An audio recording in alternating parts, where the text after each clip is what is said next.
This is an authorized release.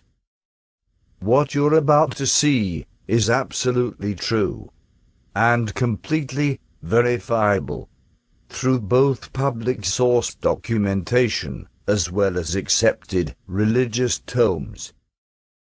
Full information is available here.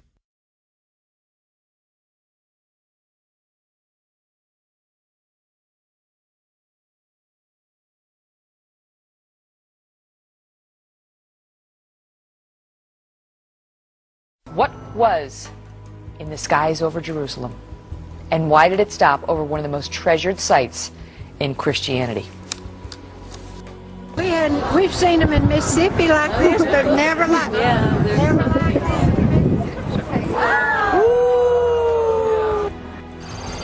Well, if you surf around online today, and it probably will not be long before you come across footage of a UFO in the skies over Jerusalem. Now it is sparking intense debate on the internet. Trace Gallagher following this live from our West Coast News. So the question is, what was that UFO? What was it doing over Jerusalem? And, is he back? Yeah, and that is the question, by the way, Megan, because, critics, it's difficult for them to dismiss this because there are so many different angles. We've got 4 different videos, all from various perspectives, showing this light above the Dome on the Rock. In Jerusalem, the Temple Mount, of course, we know, which is a holy site for both Jews and Muslims. You see the shining ball of light, right? It's above there. It's kind of, well, they just froze it and I really can't see it now. But there it is right there. It's at the top of the screen. Yeah. It's up there and it hovers, kind of a pulsating orb. And then hold on here because this thing starts going down right toward, you see it there, going down toward the Dome of the Rock and the Temple Mount. And then it stops and it hovers there for a while. It kind of sits there, and then all of a sudden it shoots straight back up into the air. Whoa. Now, experts say this would be kind of an indication this is an unmanned. There it is. You saw it right there. It shot straight back up in the air. Yeah. Kind of hard to see, but it shot up in the air, and the experts think that, it's an unmanned vehicle, they believe. It could be a drone, but they do not know of anything like this in the Israeli army. So they say this is either incredible video or some very well orchestrated hoax. Some have said maybe this is a movie that's putting out this I don't know. What do you put out for your movie? A trailer or some kind of a hoax to try and promote a movie that's yet to be named? We don't know. Could be Jacob's Ladder. Remember Jacob's Ladder? No, I don't watch scary films. They freak me out. Well, no, the biblical thing, where Jacob's Ladder, was the Jews and the Christians believe Jacob's Ladder, who he saw in a dream, leads from the Temple Mount. I thought that was a thriller that went very scary. That's what one of the producers said. Yeah. I saw that movie. No, I'm talking about the biblical reference. All right, because listen, I don't like to be scared. I just can't take it. It's I don't know what it is, but I don't like anything with torture, and I don't like to be scared. So that video, that doesn't make me feel either of those things. So we're okay. TG, thank you. We're going to follow up on it. You bet. What do you guys think? What was that? I mean, it's one thing when it just comes down, but then it goes back up. Kelly at FoxNews.com.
Let's take a moment to review the incredible events surrounding this miraculous fulfillment of prophecy. The Templars are known for guarding the greatest of all secrets, the truth of Christ our Lord. These secrets cost many Templars their lives, as they were hunted, persecuted, and murdered by the forces of the Catholic Church, all in order to suppress their holy knowledge. They knew approximately when the Christ would return, and through which family bloodline he would re-enter the world. And it became their mission to guard this lineage at all cost. Nearly 1,000 years after their divine mission began, they successfully located the Christ. The line of David, in which Christ was born, came out of Jerusalem and found its way to Rome, and eventually to the United Kingdom, where it became the Collins bloodline. The line then went to the United States. When Jerusalem returned to Jewish control in 1967, this fulfilled the Great Tribulation of Matthew 24:21. Scripture tells us that Christ would return immediately following this Great Tribulation. And he did, on June 9th, 1968, Orthodox Pentecost.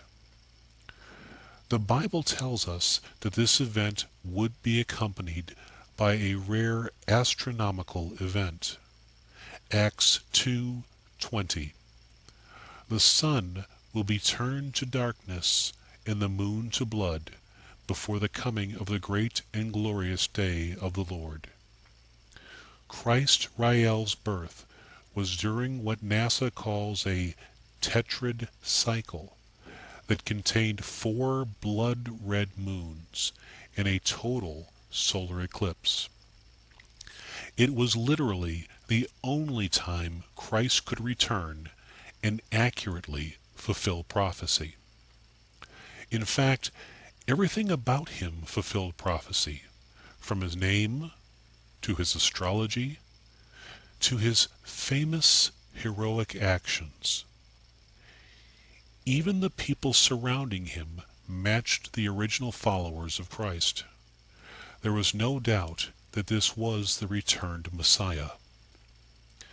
But just like the first time, it wouldn't be until adulthood that the Holy Spirit would descend again and join with him, and give him the fullness of his Christhood.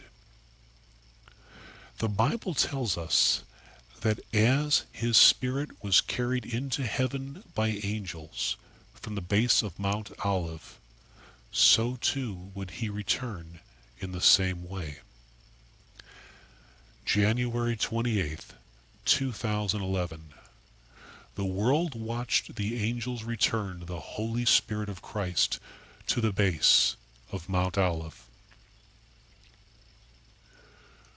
With Rael now carrying the Holy Spirit of Christ, the Son of Man had become the Son of God. As the Bible predicted, he would be accompanied by his angels. From that time forward, mass angel sightings from around the world have been reported. Before the Christ could reveal himself to the world, the Bible said the man of lawlessness had to be exposed, and the 2 witnesses had to testify.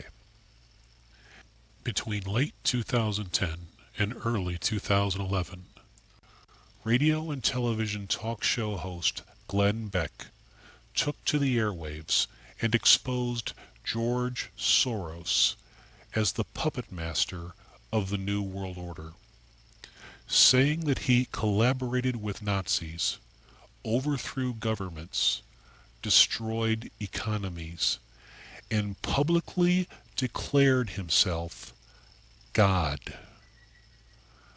the man of lawlessness, was exposed. Two men came forward and made headlines around the world when they both predicted the same date that Christ would return, May 21st, 2011. These were the two witnesses. May 21st was in fact the day Christ Rael revealed himself to the world. But the Bible says one more thing must happen before Christ revealed himself. Rebellion. From January forward, a great international rebellion, the likes of which has never been seen, toppled multiple governments, and presently there's no end in sight. The press has named it Arab Spring. So all of the prophecies regarding the return of our Lord have been fulfilled. On May 21st, 2011, the Christ, Lord Rael, addressed the world. He warned that if we did not all come to him, he would demonstrate his power through a string of chastisements, starting with Christians in America. Immediately following his announcement, American Christians flooded the internet with mockery, laughter, and blasphemies against Lord Rael. The following day, Lord Rael unleashed the most powerful string of tornadoes ever recorded onto America's Bible Belt. The area is called the Bible Belt because it contains the highest concentration of Christians in the United States. Lord Rael kept his word. But as expected, the people did not learn their lesson. He told the people that he would continue to shake their lands. Major earthquakes and aftershocks have been continuing at an unprecedented rate since his threat. The people still laughed, still rejected him. He said he would rain fire upon them. Suddenly and unexpectedly, volcanoes began erupting simultaneously around the world, raining fire, lava, and ash down on the unrepentant people. Still they rejected him. He said he would darken our sun. And days later, respected scientists made befuddled press releases saying that the sun was suddenly going dark, and they couldn't explain why. The people still rejected him. He said that the armies of heaven are fast approaching. Suddenly, UFO reports go off the charts. He said that his sun, a second sun, now rises. News reports, eyewitness reports, and videos from around the world began flooding the internet. A second sun was indeed being seen in the sky. Malachi 4:2. But unto you that fear my name shall the Sun of Righteousness arise.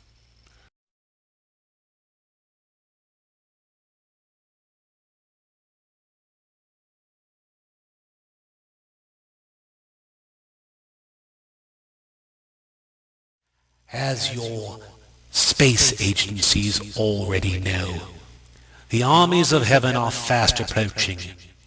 Yield to me now, and I shall restore peace and prosperity. Refuse, and I will rain fire from the sky. I will continue to shake your land, and I will darken your sun. Darken your sun. Darken your sun. Darken your sun. Darken your sun. Darken your sun.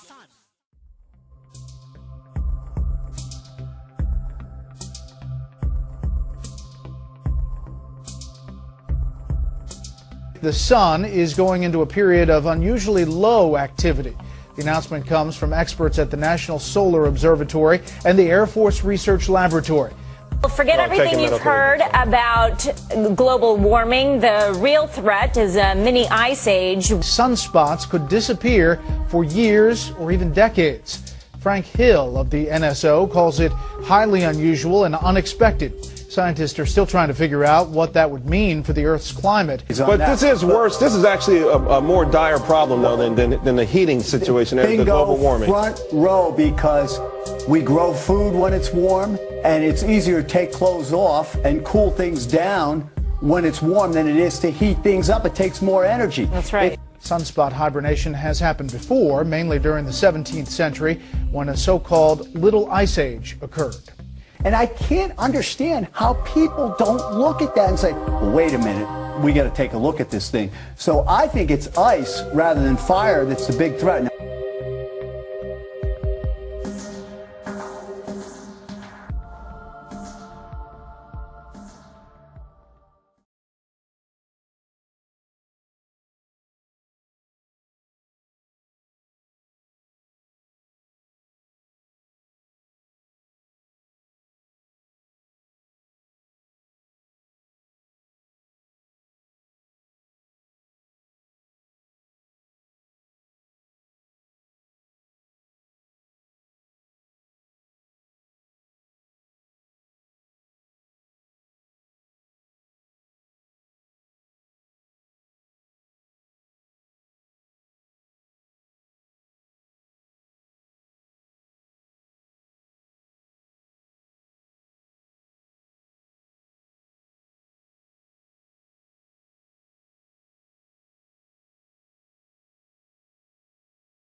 For generations, this standard has protected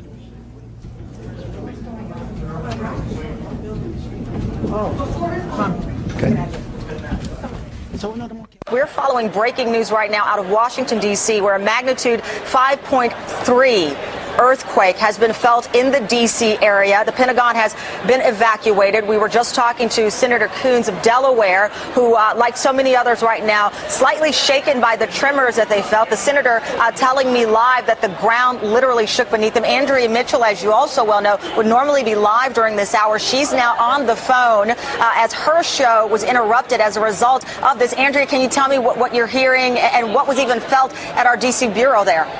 Cameron, I've never felt anything like this. We're all...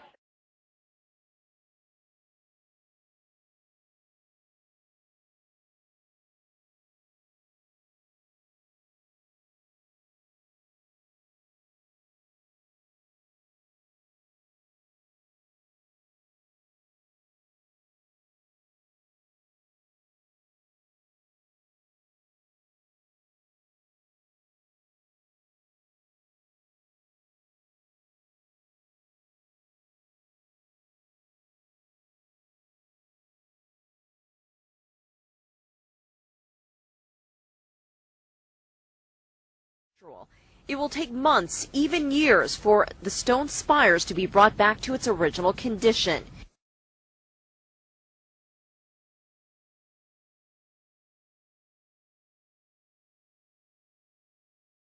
On the National Mall, the closed Washington Monument continued to attract visitors. Park police kept tourists a safe distance away. And how long the repair work is going to take. It's impossible to give an exact date.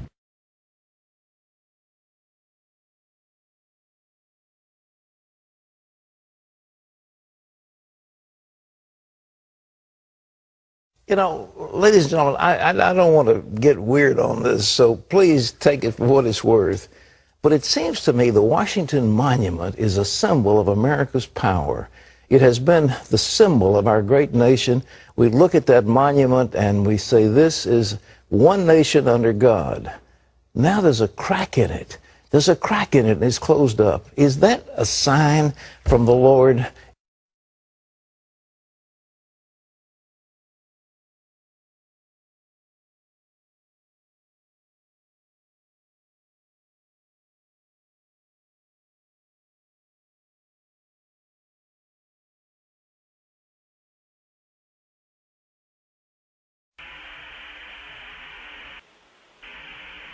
And we're just off the coast of the Carolinas now, in the Outer Banks area, and that's the direction we understand the storm is headed. It's got a ways to go. It's clear here. There's a little bit of structure in the clouds, but not much. I take that back. There's thin stuff that's actually spiraling way out here.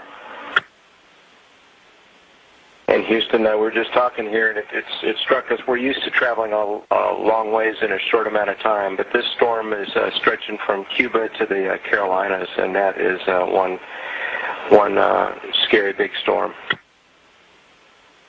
Yeah, you bet, Mike. I mean, it was almost 6 minutes that you guys were directly over that thing, so that just gives us a little bit of the scale. It's pretty incredible.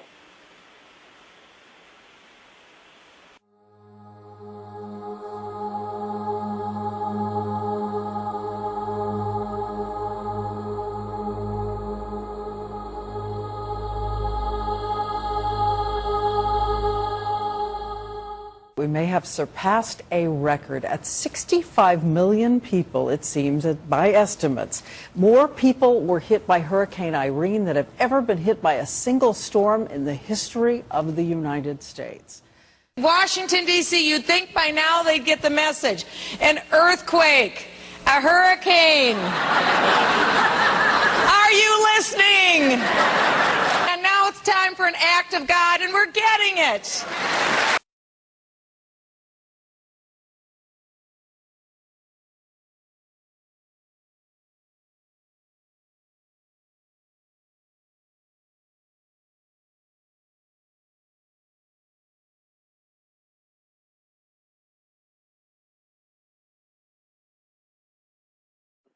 I saw a little tetrahedron. Exactly. On the official NASA stereo B footage of the interaction a few days ago. It looked like a floating pyramid. It was the night that you and I were supposed to be in the studio here in Albuquerque.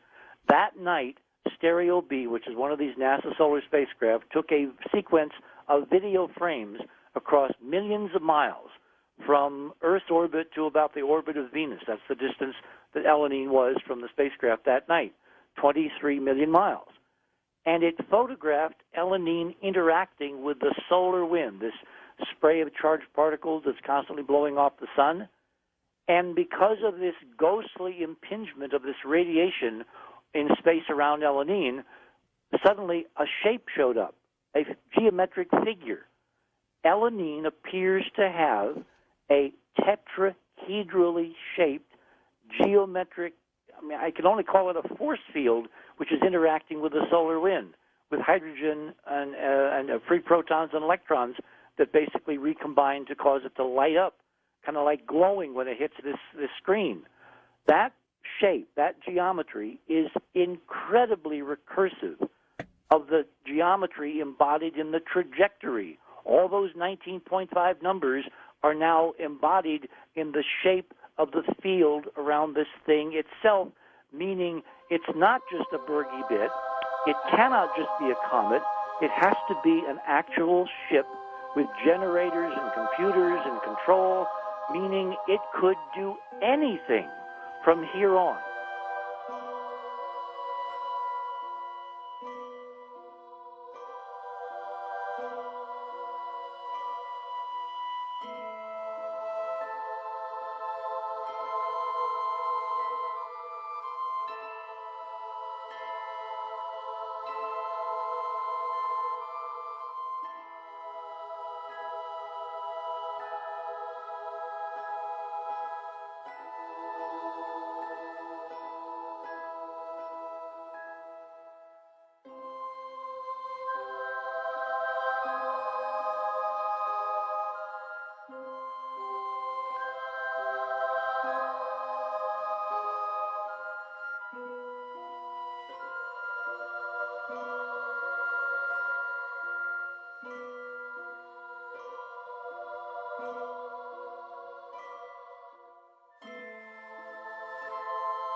the so-called pyramid with the eye. The eye is an inlay. The stone is gray and white, and you have 13 steps, and it looks exactly like the pyramid with a shining eye on the $1 US. If you put this pyramid under black light, the eye is shining very strongly, and it looks really like an eye, but not real like a human eye. Here you have a close-up of the eye, and you can see the colors of the inlay. On the bottom of this pyramid, you have the inlay in little gold plates showing the Orion star constellation, and you have unknown writing. The translation of Professor Kurt Schildmann, who was the president of the German Linguistic Association, and he was perfect in more than 40 languages. He was able to translate this writing. He called it pre-Sanskrit because it is older than the oldest writing. And the translation of these 4 letters you can see here, his translation is "the Son of the Creator comes."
I do want to warn you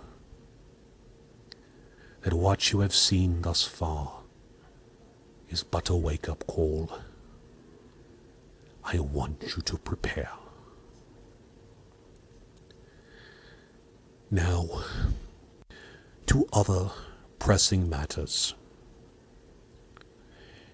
This is to both Israel and the United Nations. Do not divide my land. There is a Palestinian solution. It does not involve the reduction of Israel. Israel is to remain intact. If its borders are reduced, you shall know my anger.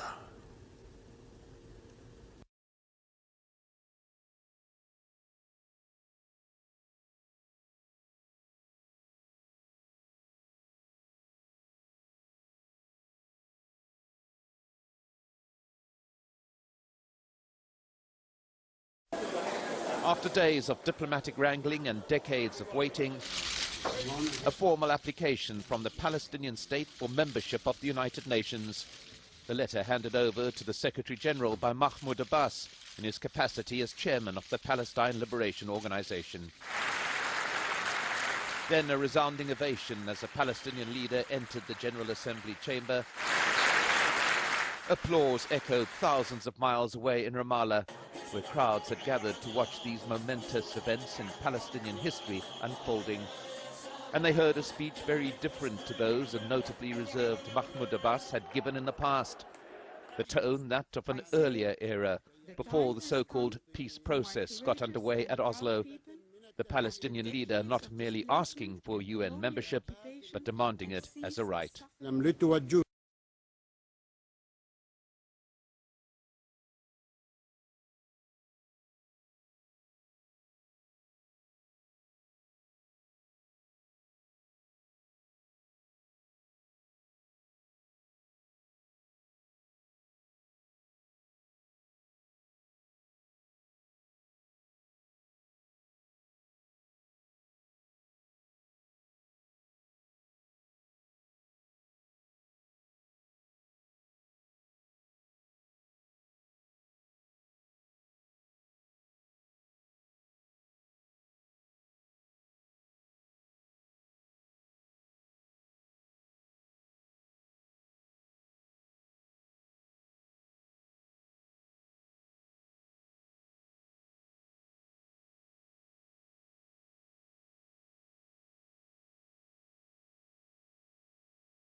A near real-time image of the sun, a boiling ball of plasma. And this, called active region 1302, is blasting away at Earth. The gun barrel is pointing right at the Earth just about now. A massive burst of solar particles from this sunspot glanced off Earth yesterday, creating unusually dramatic auroras like these, seen from the space station a few days ago. Experts say Earth is now in the crosshairs, as the revolving sun points AR 1302 our direction. Experts call it the solar storm that won't go away. We mostly talk about Earth's weather around here, but there is a massive storm happening on the sun right now. Our big illuminator already fired a giant gas ball right toward Earth. Luckily, the burst of radiation basically struck a glancing blow, but the danger is not over. Solar flares like this one could short-circuit satellites, interrupting television and internet transmissions. They could also halt financial transactions, believe it or not. The flare could create giant power surges on Earth that would trigger blackouts over huge areas, and those are just some of the dangers. Let's bring in Michio Kaku. He is a physics professor at the City University of New York, also the author of the book Physics of the Future, and he knows just about everything. So the solar flares, we have seen them. We've got pictures of them, thankfully, from NASA. We can't really predict when they're going to erupt? No, but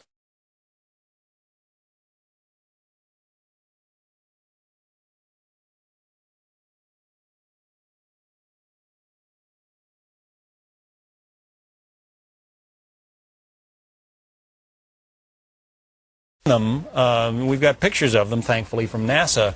We can't really predict when they're going to erupt? No, but we dodged the bullet. This past weekend, a gigantic solar flare just grazed by the Earth, lighting up the skies over southern England. They saw the northern lights light up because of the aurora borealis. And that sunspot on the sun is still shooting solar flares at the Earth. The sun is taking pot shots at the Earth. The sun does rotate just like the Earth does. And I guess we were lucky, you said it was a glancing blow. It basically wasn't aimed at us, but it is kind of spinning more toward us. That's right. There's a sunspot 8 times bigger than the Earth, which just opened up just a few days ago. And it's erupting by shooting solar flares like a rifle pointed at more or less the direction of the Earth. But because of the Earth's spin and because of the sun's rotation, it was a glancing blow. Otherwise, all hell would have broken loose over this past weekend. Because, I mean, talked about power outages, that kind of thing, communications outages because satellites get fried. We're talking about some potentially very disruptive problems here. That's right. Our satellites are not reinforced. Many power plants don't have shielding around them, so they would short circuit. Financial transactions, you mentioned, credit card transactions, commerce would come to a halt if that thing had hit us just this past weekend, and it's still firing away.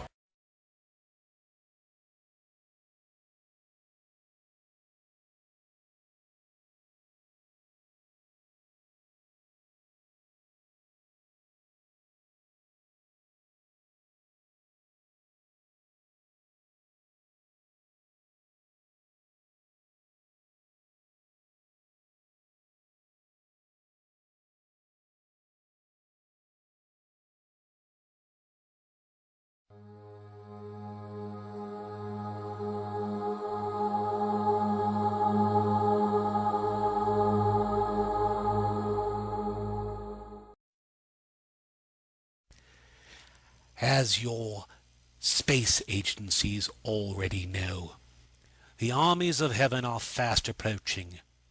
Yield to me now, and I shall restore peace and prosperity. Refuse, and I will rain fire from the sky.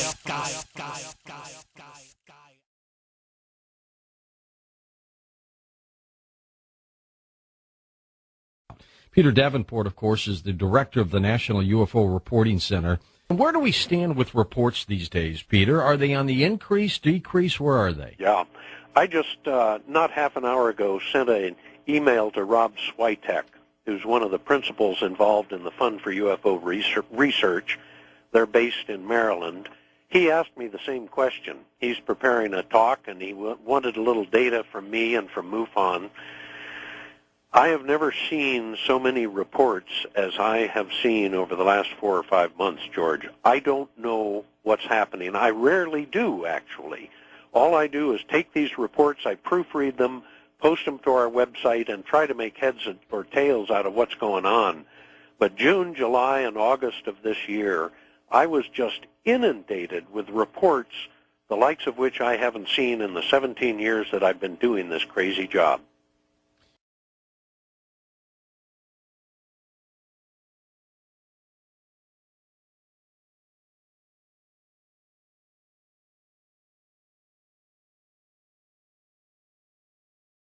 Lamentable es que, como tú has señalado, esto ha provocado incendios forestales, ¿verdad? ¿Se está ya controlando? ¿Sabes alguna información sobre este tema? Sí, los incendios forestales se están dando en diferentes zonas de la región Cusco. Y... Hey everyone, I was looking through the meteor log on the internet, and I just happened to notice that between September 1st and September 31st, it gives a 1-month time period here, it says that there were 516 reports of fireballs all over the country. We have, let's see, yesterday there was 6 reports of fireballs. Alaska, California, New York, and also New York. The day before, there were several of them. So I think it might be a good idea for us to check this out. I thought this was pretty interesting. You know, I'm not sure if it means anything. I've been kind of keeping track of the meteors this month, because I just figured that that would be something to look out for as well. And but anyway, I'll share the link on this and let you guys have a look for yourselves. All right, thank you. Bye.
Hey, what's up, guys? It appears there's been something in the sky tonight all over the East Coast, north and south. I'm going to put a link below.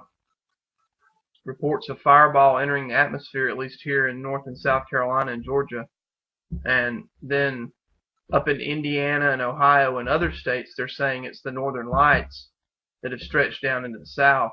But it looks like a meteor event here, is multiple eyewitness accounts, tons of people. Basically, if you were outside, you saw this.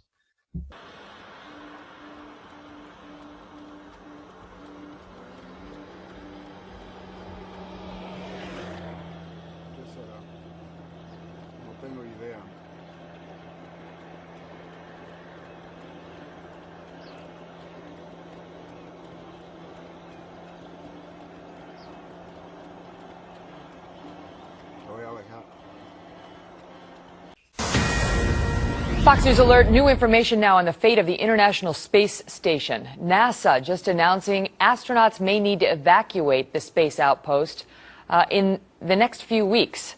Trace Gallagher following the latest developments live from our breaking news desk. Trace? So imagine, Megan, for the first time ever, the International Space Station could be unmanned. There's nobody up there to run the thing.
recording strange noises like this one in Kiev for some time now.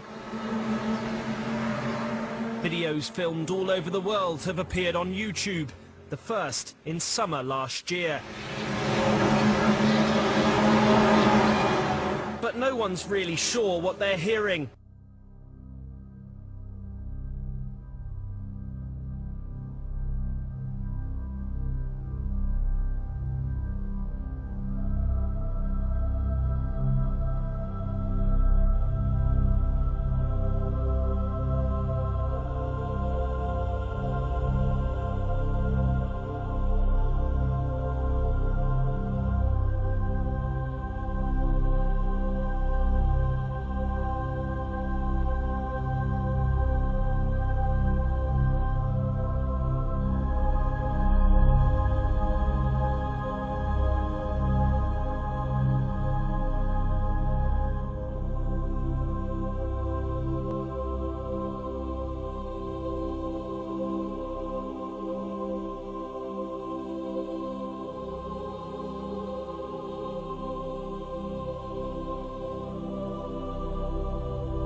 There's been a lot of buzz over the last few weeks about strange sounds being heard in the atmosphere. People around the world and here at home have reported hearing some bizarre noises. The latest were recorded in the Battlefords last weekend. John Baglieri has more on the strange occurrence that could have a very logical explanation. It came in many forms last Sunday night. To some, it sounded like trumpets. To others, a mariner's horn. North Battleford's mayor says he can't explain it. What I was hearing was what I experienced as possibly scraping. Mike Halstead was lying in bed when his phone rang. Calls and text messages came in from his friends saying they too had similar experiences. That's when the goosebumps got me, and I kind of thought, yeah, it's awfully strange. Hey, 93.3 The Rock? The next day, the local radio station The Rock got flooded with over 40 calls and Facebook messages, each person wanting to know what that sound was last night. I don't think I've ever had a response that big about something, and it's interesting, right? Human nature, people just want to know what the sounds are. It's now days later, and the city is still abuzz with talk about the sounds. Everybody with their own guess, estimation, or explanation as to where they came from. I've heard Jesus is coming back. I've heard that it's 2012, the world is ending. This phenomenon stretched beyond North Battleford. Similar experiences were reported in Saskatoon, northern Saskatchewan, and parts of the U.S., even in Europe. U of S professor Jean-Pierre Saint-Maurice says there is a natural explanation. Somehow they're picking up noise from an environmental antenna that happens to be there. That is electromagnetic noise.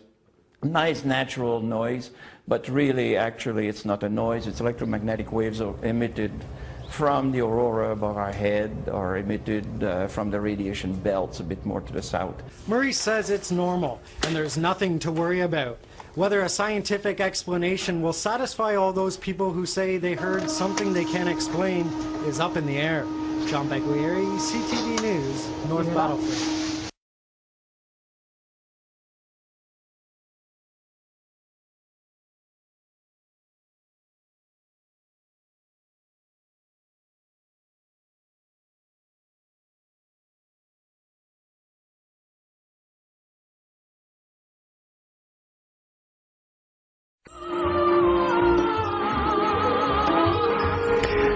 Fox Talk tonight. Boy, wrap your head around this. UFO sightings are skyrocketing in 2012. And we're barely 2 weeks in. Eyewitnesses reporting strange things in 36 out of the 50 states. And yeah, Florida's included. We are joined on the phone right now. Peter Davenport from he's the director of the UFO Center there in Washington. Peter, let me tell you something. Everybody's got a cell phone camera these days. I'm imagining if you're having a lot of sightings, you're getting some pretty good pictures. Well, we get some pictures, but the overwhelming majority of them are of low quality, as you say, from those cell phones. What we encourage people to do if they see what they think may be a UFO is try to get a good camera, stabilize the camera no matter what they're using, and try to get a good still photo of it. Peter, why do you think you're getting so many this early in the year? Is it because it's 2012 and you got everybody going, oh, it's the Mayan calendar? I'm not one of those who believes that there's anything special about 2012, Bob, but I just before this program, I reviewed our database. We took 110 reports on New Year's Eve. 13 of them are from Florida, and something is going on. I think it's picked up dramatically, the number of reports we're receiving, but what it means, I have no idea.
The year 2012 corresponds to the Hebrew date 8 Tafshin Ayin Bet, which is 5,772 years after creation. In Bible code, we found this date in the following place. You can see Bet in A 5,000, Taf 400, Shin 372. So we have here the date for. Here we can see clearly, to show you, it is B in 5,400, 300, 772 years, and then the continuation is Mazal, the zodiac of age of the Capricorn. So we have only once in Bible code, in the Torah, this sentence.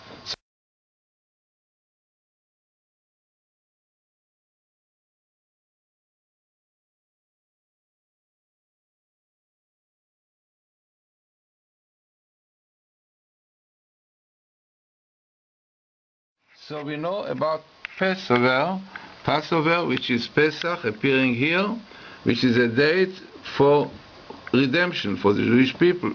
And this comes out few times.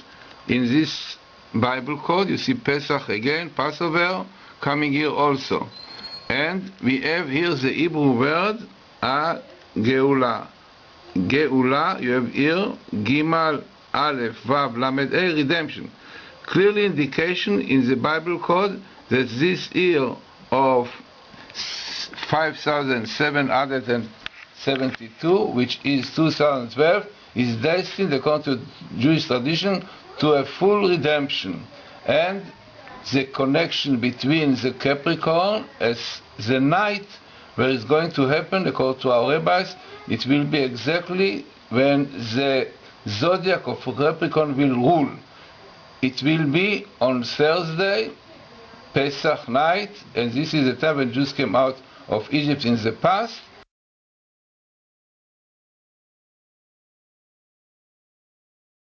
is this night in the middle of it, and the next night is kept for the future redemption, which is 2012, 5,772. Now you can see this in the Bible code. Again, I show you here. You can see all these details. You can see here B A Tav Shin Ayin Bet in 5,772, and then on Pesach, and also you see Elijah, who is a Redeemer, comes here with Pesach together. Eliyahu in Hebrew, Elijah next to Pesach, indicating to us that this is for Jews very, very important time when is destined for Messiah to come. And here you find Messiah, the Hebrew word Mashiach in Hebrew. Mashiach comes here.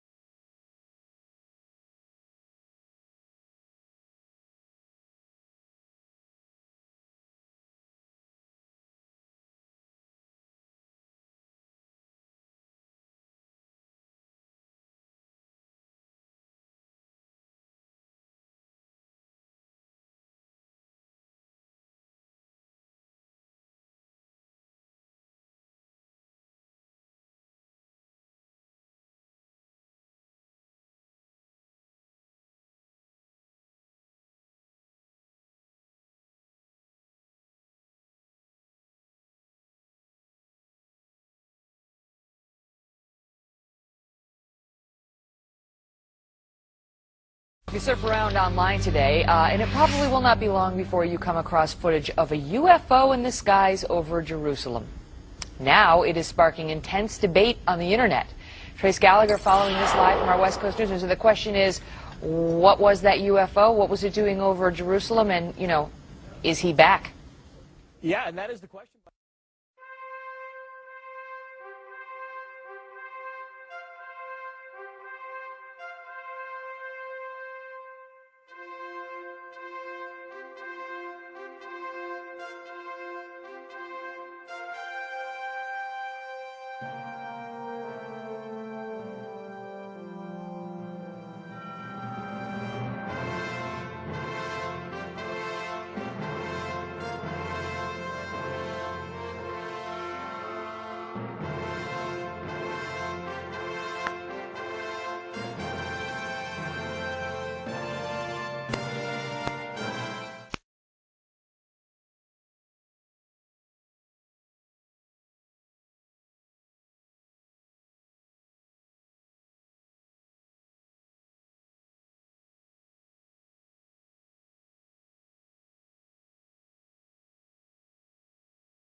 I shall remove all evil from the kingdom, and those of my choosing will reign with me in peace and love forever.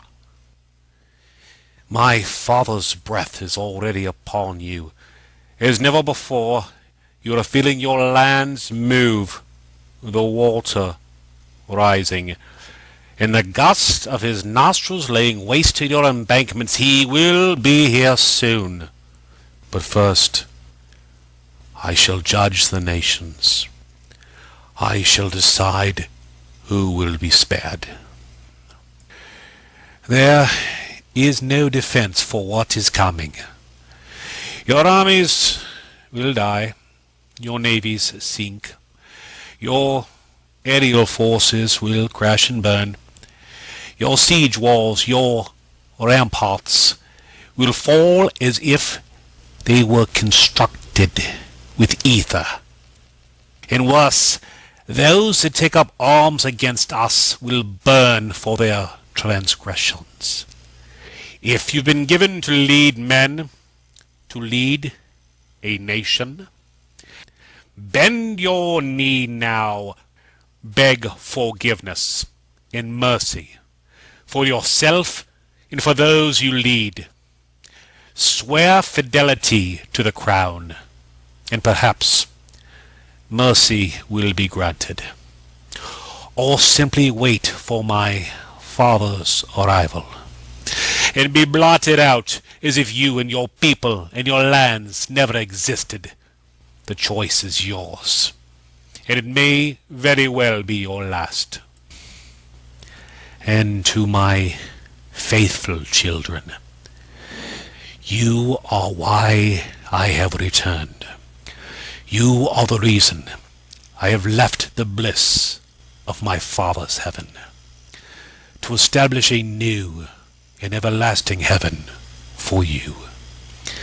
I am pleased that you have kept the faith this long. It has not been easy, I know.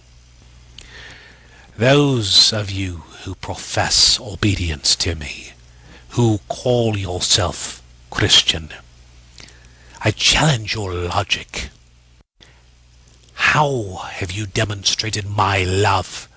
By accusing people, burning them, torturing them, judging them. What is most regrettable is the fact that you completely underestimate your adversary. That is why you have been tricked into worshipping those who murdered your Lord. That is also why you have done such despicable things in the name of God. So many of you have sworn to me to abide in me and my teachings, and yet you have not. You have wasted, tarnished my blessings and my sacrifice for you. I suffered greatly to give you life, and in repayment you kill in my name. For my cause? I think not. Mine is the cause of justice, and for that sake I will return to you in measure that which you have done for me. Prepare yourselves. Come to me if you seek genuine forgiveness. If your heart is heavy with guilt, with true repentance, and not simply fear, come to me. You may seek protection under my wings. But know this, the price of life is high. You will have to give up all that is of this world, for my kingdom is not what you see before you. Mine is a kingdom of truth, of light, of everlasting life and everlasting love. It is reserved for those with an enlightened mind and a noble heart, and only those I deem worthy shall walk its boulevards. As your space agencies already know, the armies of heaven are fast approaching. Yield to me now, and I shall restore peace and prosperity. Refuse, and I will rain fire from the sky. I will continue to shake your land, and I will darken your sun. My wrath is great, but my love, oh, my love is far greater. Choose wisely.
unholy fury of tornadoes, at least 16 of them, one after the other, tearing through Midwestern towns today.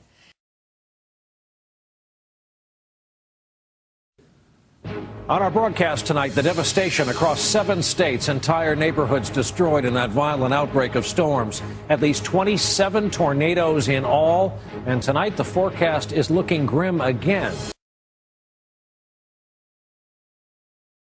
A wall of monster tornadoes is tearing across this nation. 37 million Americans in their path. 4 states are under the highest possible alert, and this is why. Terrifying scenes on the ground. The view from a car window in Indiana. Tonight on Nightly News, state of emergency on the ground here in Indiana and across the tornado zone.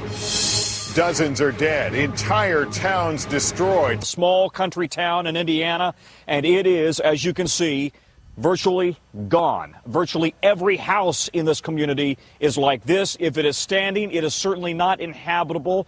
And you mentioned the EF4 category rating. That means winds of 175 miles per hour. Across this path, it is nothing but destruction.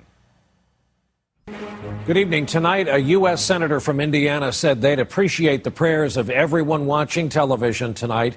We are in the midst of covering a massive outbreak of severe weather this evening, the likes of which we're not sure we've ever seen before. 155 million Americans have been in the path of severe weather today and remain so tonight. We've had tornadoes in 8 states so far. At one point this evening, as we said, there were 19 separate tornado warnings. They are all over the map in the southeast, including some major cities, including some smaller towns that are frankly no longer standing. At the heart of some of these storms is some of the strongest weather this planet can produce. Weather Channel meteorologist Jim Cantori is on the ground in Henryville, Indiana, the scene of some of the worst damage we have seen all day. Jim, are you with us? Yeah, good evening, Brian. We just kind of rolled in here and pulled off away from all the emergency vehicles. There's just an entourage of those coming in right now here into Henryville, Indiana. Just a massive tornado. I mean, take a look at some of these pictures. We understand that 9 people so far have lost their lives. They expect that death toll to climb as they are just beginning a massive search and rescue effort over 4 counties this evening. But look at the kind of damage. Homes completely destroyed. School buses, thank goodness no kids were in those buses at the time. They were wrapped into the sides of buildings, and even the school here, the elementary school behind me, sustaining major damage. At one point, a young child saw the funnel cloud, told the bus driver as they were going home. The bus driver turned around, came back to this school. They took shelter in it, even though the tornado had wrecked it quite a bit. They were all fine and are all accounted for this evening. So what a wild ride for those kids. Certainly something they'll never forget, but a very good and positive ending. That's not going to be the case, though, for so many here. We've got dozens of injuries. We've got emergency vehicles just lining the streets out and through here, as this is really just a breaking story. We watched this tornado develop, push across all of southern Indiana, in through northern Kentucky, almost into West Virginia, and then eerily, right behind that, another tornado developed and almost followed the same track. So if the first one didn't hit you, the second one was coming right in. But what's amazing about this outbreak is it's covered so many states in the month of March, and it probably will go down as one of the strongest outbreaks ever. We could easily have, by the time it's all said and done, a month's worth of tornadoes, which is 87 on average, in just one day. An amazing storm. By 3:40 p.m., reports of extreme devastation in parts of Indiana. After being pummeled by hail, tornadoes battered large areas of the state. Several towns, as one official put it, are completely gone. Indiana's governor described the damage as incomprehensible. All the things that mere mortals can do aren't enough sometimes. Oh my God. Across America's midsection, more than 100 tornadoes on Friday, from the Gulf states to the Great Lakes, as a third of the country spent the day trying to recover from a day of devastation and heartbreak. My friend, you've been with KFES for a long time. Describe this storm as all the storms you've reported on over these years. This is really something. Well, like I said, Lauren, I mean, this looks exactly like the scene from Galesburg, Kansas, from Joplin, Missouri, from Alabama, where you've got just nothing left but foundations of buildings and then just piles and piles of debris. It is reminiscent of Joplin. I hate to say it.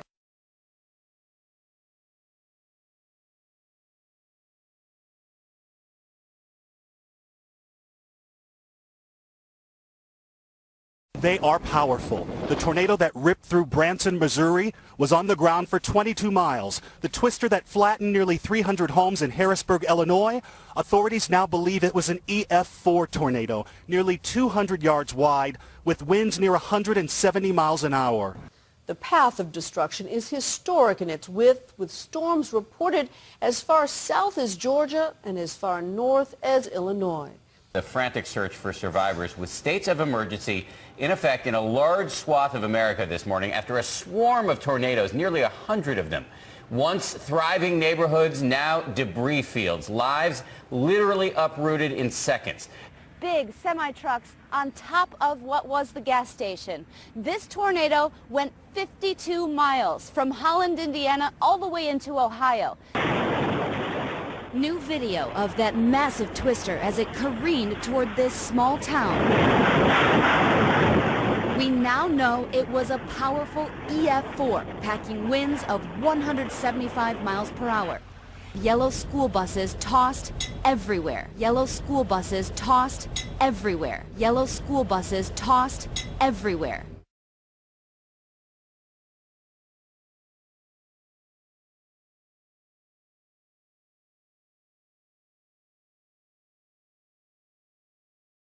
This monster system took aim at Indiana.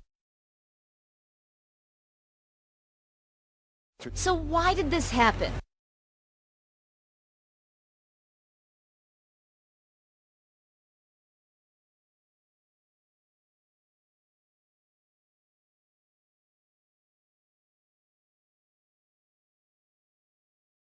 It is not rare to see tornadoes this time of year, but to see an outbreak of this magnitude certainly is, and it is not over.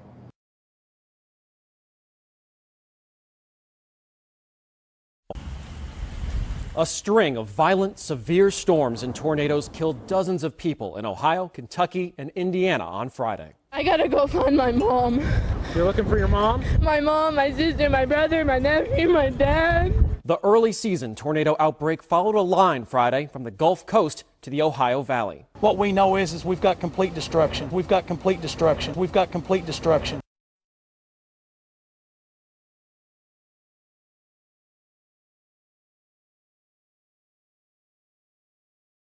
What you are seeing here is a map put out by the National Weather Service, which shows where the 90 tornadoes hit Friday and Saturday. 38 people now dead in 5 states by the latest count. An unbelievable 27.5 million people were put at risk by this storm. These storms in Kentucky, the worst in 24 years, and in Indiana, the town of Henryville was hit by a twister packing 175-mile-an-hour winds, and it stayed on the ground for more than 50 miles. Indiana Governor Mitch Daniels was in Henryville and in other parts of his hard-hit state yesterday. He is with us this morning from Indianapolis. Governor, thank you for finding time to talk to us this morning. The count of those who have lost homes and businesses is smaller than it might have been, just based on where these incredibly powerful storms hit, but it doesn't ease the heartache.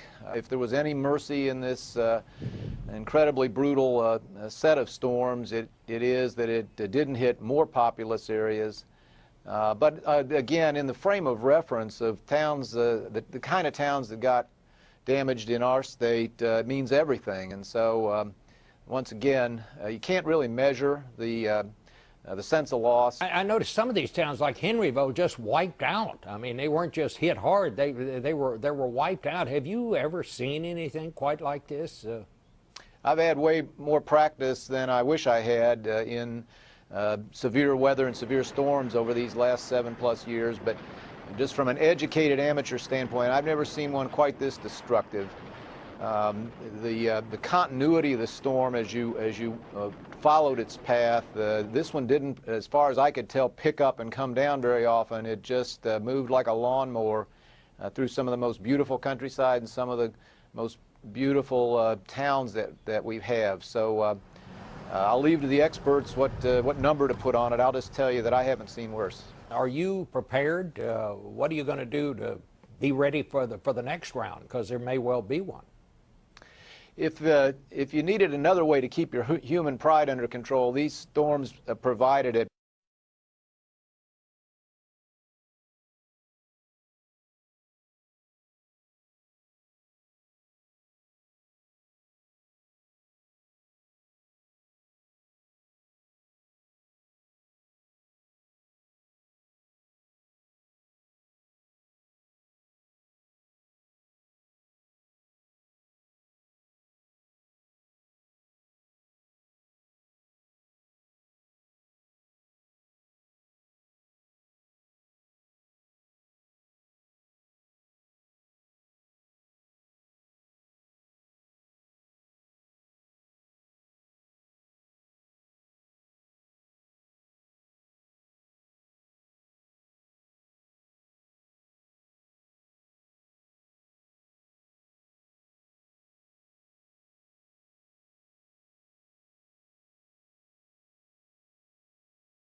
That same official tells me in his 25 years of work, he has seen nothing like this. This is the worst damage he's ever seen, and he compared it to a war zone.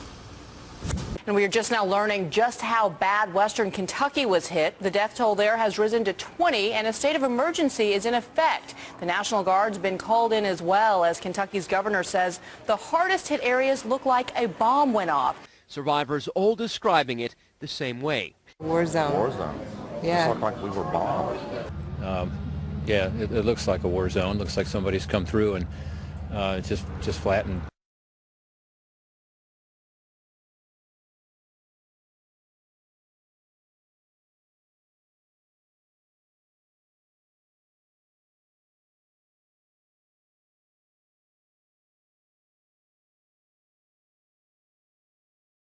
Last night, while we were on the air covering Super Tuesday, there was a storm on the surface of the sun.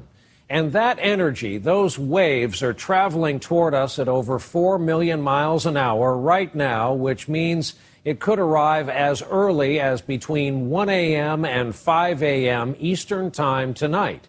It could affect a lot of things. Past storms like this have knocked out power grids here on Earth, attacked communications and GPS, and already some commercial airlines have rerouted flights to avoid interference from it. Tom, good evening. Hi, Brian. I've been on the phone with the folks at NOAA in Boulder, Colorado, and in simple terms, the atmosphere around the sun has been blown away, leaving charged particles in a magnetic field which are now speeding towards the Earth, as you said, 4 million miles an hour.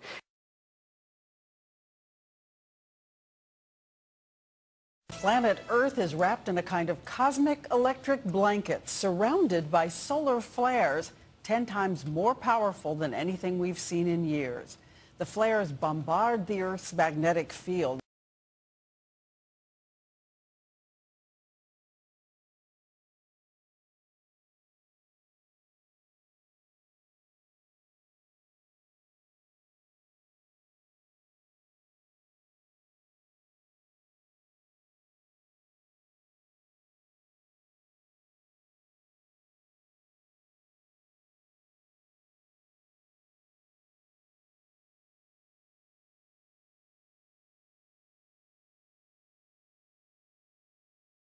In fact, some airplanes had to make detours in order to steer clear.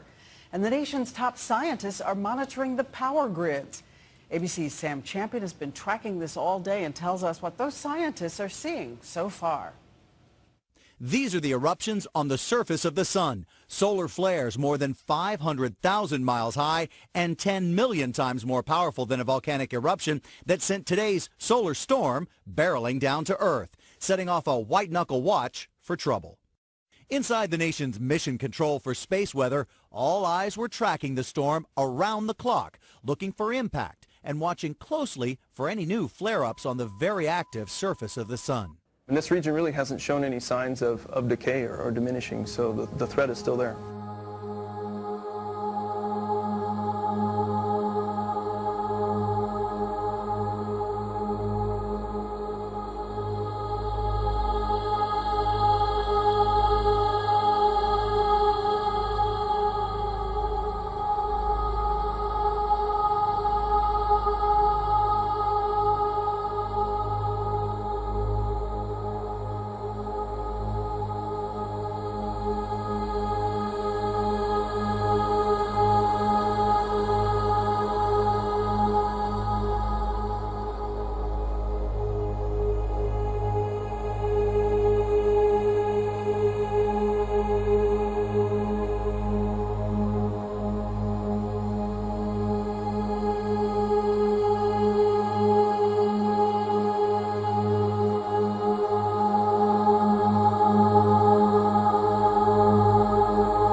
Good morning, America, and breaking news.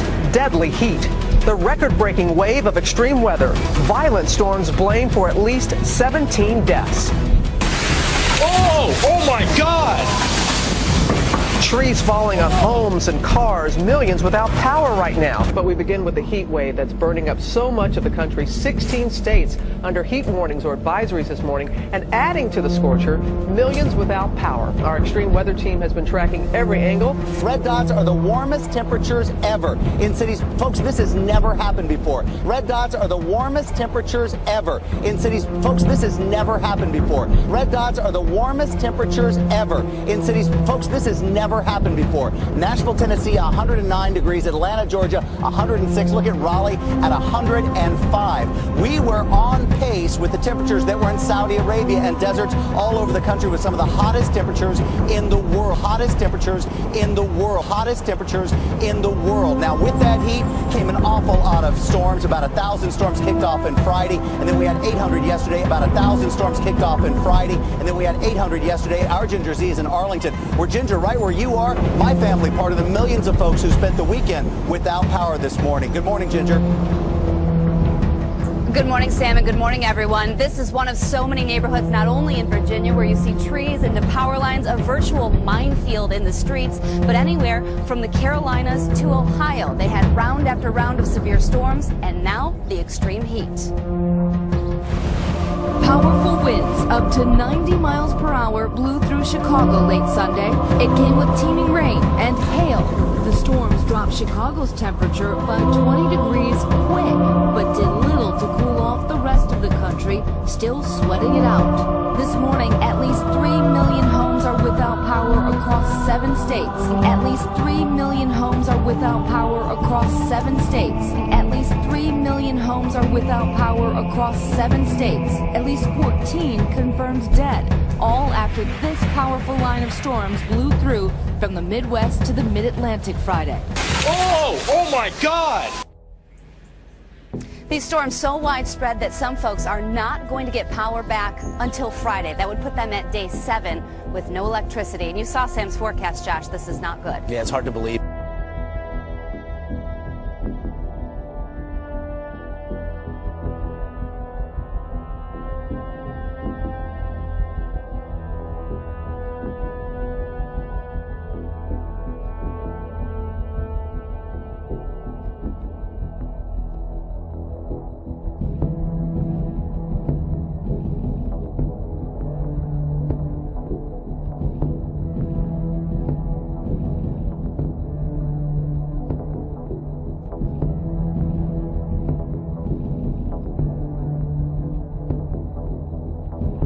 The stunning headline, the worst blackout in the history of the planet. More than 600 million people across India. Think of it this way. It's as if the entire population of North and Central America combined was thrown into the dark.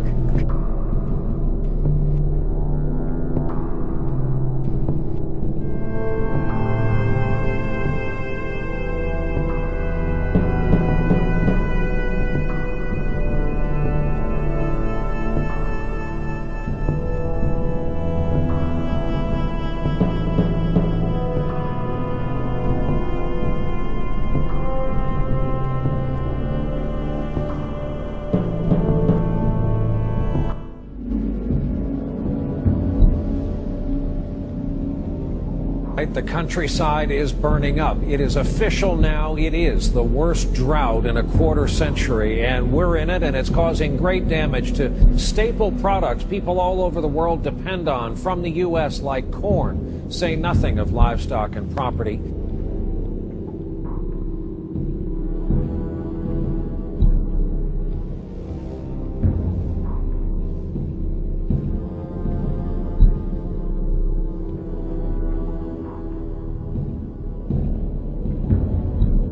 The nation's heartland has been hit hard by the worst drought on record.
first, we want to take you right away to the Gulf Coast. At this moment, Isaac unleashing a deluge of water, a torrent of water on Louisiana.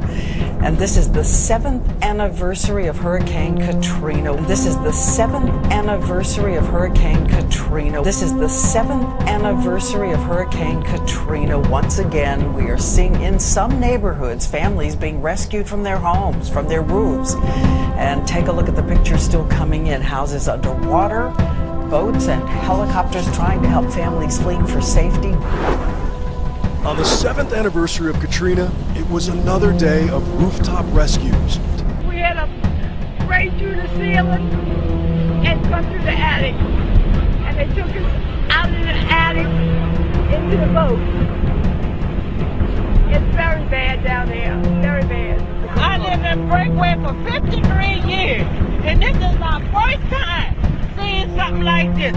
This ain't never, ever happened to us. Because this is a shame. We never seen anything like this, not even Katrina. We never seen anything like this, not even Katrina. We never seen anything like this, not even Katrina. Huge storms are tearing through the Northeast tonight. Here is a picture taken just a little while ago from 10,000 feet in the air, Manhattan, under a massive mountain of hail, thunder, lightning. And lightning strikes, thousands of them at radar sites per hour. Now remember, these are high temperatures today. There were 101 at LaGuardia, 104 in Newark, Baltimore 107 degrees, and we're breaking this heat with this long line of powerful storms. There will be pictures in the news to show trees down, power out, all of those things that come with these storms. Not used to seeing it over the skyline of Manhattan. Thank you, Sam. Nearly 40 million Americans are scanning the skies, wondering what the night will bring. High winds, tornadoes, and wicked weather across a massive swath of the country right now. A line of storms stretching more than 1,600 miles. A line of storms stretching more than 1,600 miles. A line of storms stretching more than 1,600 miles. Just look at this map. Outbreaks from Tulsa to the tip of Massachusetts, and reports pouring in. Twisters touching down, tens of thousands of lightning strikes. The sky lit with destructive potential. ABC's meteorologist Ginger Z is tracking it all for us. And Ginger, what are you seeing? Well, tonight, the biggest threat is what I have to take you straight to. We're going to start with a map that shows you the watches and tornado watches and severe thunderstorm watches that everyone is seeing. So if you are in this area, you've got a chance of seeing at least 60 to 80 mile per hour winds, large hail, and we're already getting reports in of tornadoes. Bottom line, we're in the thick of it as this summer of extremes continue. Across the nation, the heat is twisting rail lines and buckling roads. And with all these dangers, it's still too dry. A phrase echoed from coast to coast. Almost every state now has some level of drought. 12 states are bracing for yet another night of powerful storms, lightning, hail, and high winds. And this after last night's destruction. These snapshots you see tell the tale. An almost impossibly large storm cloud consumes the horizon. America virtually under siege by Mother Nature. America virtually under siege by Mother Nature. America virtually under siege by Mother Nature.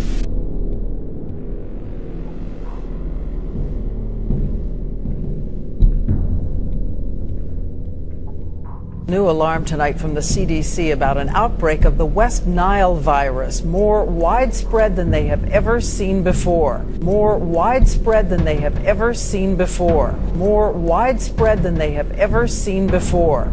The virus has now been detected in 43 states. It is carried by mosquitoes. So what is the first sign that you're in trouble? Here's ABC's Ryan Owens from Dallas, where they've declared a state of emergency tonight.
Residents in China's southwestern megacity of Chongqing have been puzzled by this strange sight this week. These images of the Yangtze River, the longest in China, have been surfacing since Wednesday. This stretch of the river around Chongqing looks like it's been dyed blood red.